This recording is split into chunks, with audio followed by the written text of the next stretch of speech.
on poursuit l'étude de la suite xn, définie implicitement par l'équation f de xn égale n.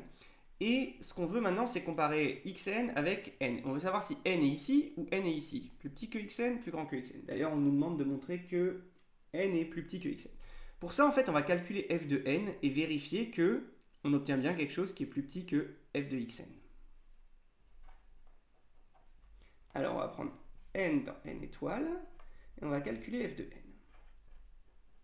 n. F de n, c'est n moins ln de n.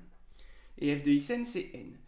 Comme n, c'est dans n étoile, c'est supérieur ou égal à 1, donc ln de n, c'est supérieur ou égal à 0, puisque n est supérieur ou égal à 1. Donc f de n, c'est inférieur ou égal à n. Autrement dit, f de n est inférieur ou égal à f de xn.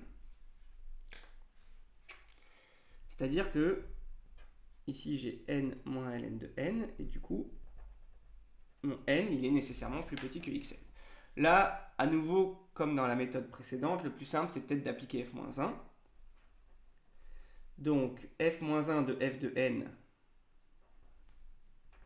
est plus petit que f-1 de f de xn, puisque f-1 est croissante. Voilà. Ou alors, on invoque la stricte croissance de f qui convient aussi. Voilà.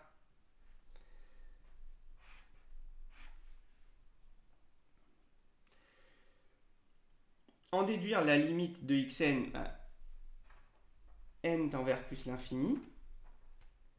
Donc, par minoration,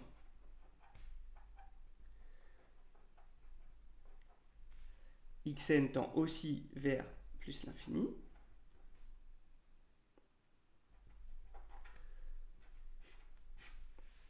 Limite de xn, c'est plus l'infini. Et on va en déduire que xn est équivalent à n. Alors pour ça, il faut revenir à l'équation vérifiée par xn. On a que xn moins ln de xn est égal à n. Maintenant, comme xn tend vers plus l'infini, ici, je sais que, on va dire, t moins ln de t est équivalent, quand t tend vers plus l'infini, à t. C'est des croissances comparées usuelles. Donc, comme xn tend vers plus l'infini, maintenant je peux dire que xn moins ln de xn est équivalent, quand n tend vers plus l'infini, à n. À xn, pardon. À xn. Mais du coup, ça, c'est n. Là, je vais peut-être préciser.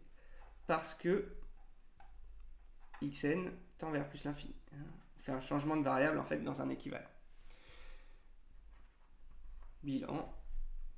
Xn est équivalent à n, ou n est équivalent à xn. C'est la même chose.